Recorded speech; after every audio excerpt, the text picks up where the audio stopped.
Now, the rest of the story. Gentlemen, start your engines. No women driving in this race, it so happened. And the engines roared to life in an array of nasty-looking, brawny vehicles at the bottom of a 475-foot hill in Evansville, Indiana.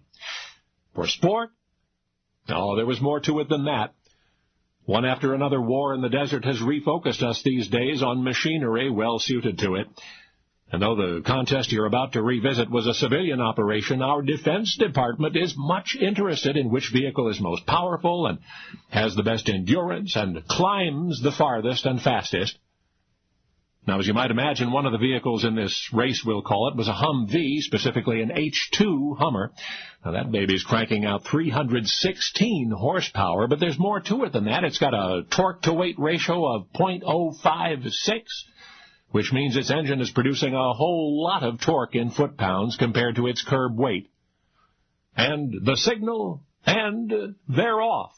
There's grinding, growling, dust flying, and in just 10.74 seconds, the H2, the strapping, storied Hummer, has reached the top of that near 500-foot mini mountain.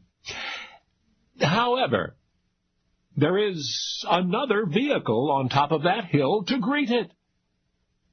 Organizers of the event scramble to analyze the data, and they don't have far to look.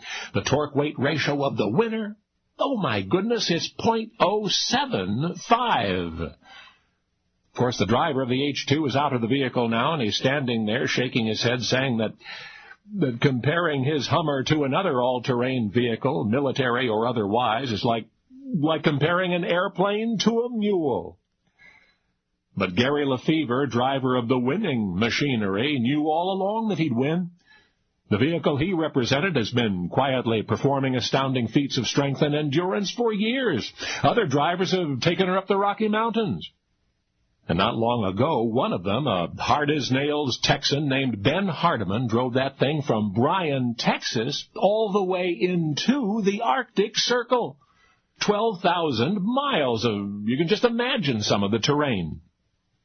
Oh, and then there's Steve Conniff, driver from Colorado Springs. He drove that vehicle through the Arizona desert, no roads, from Ajo to Yuma, where the Border Patrol was reluctant to go. And you know something? You could do the same. You could buy one of those super machines and defy any landscape. After all, some 16 million of them were made.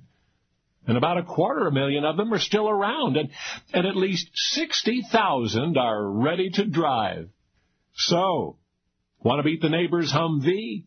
I've got just the thing. You see, the muscle car recently driven by Gary Lefevre up that steep course in Evansville, driven by 70-year-old Gary Lefevre. Well, that stripped-down wonder has been dazzling drivers since 1908. That's right. Gary was driving a vintage and original 1921 Ford Model T. Now, you know the rest of the story.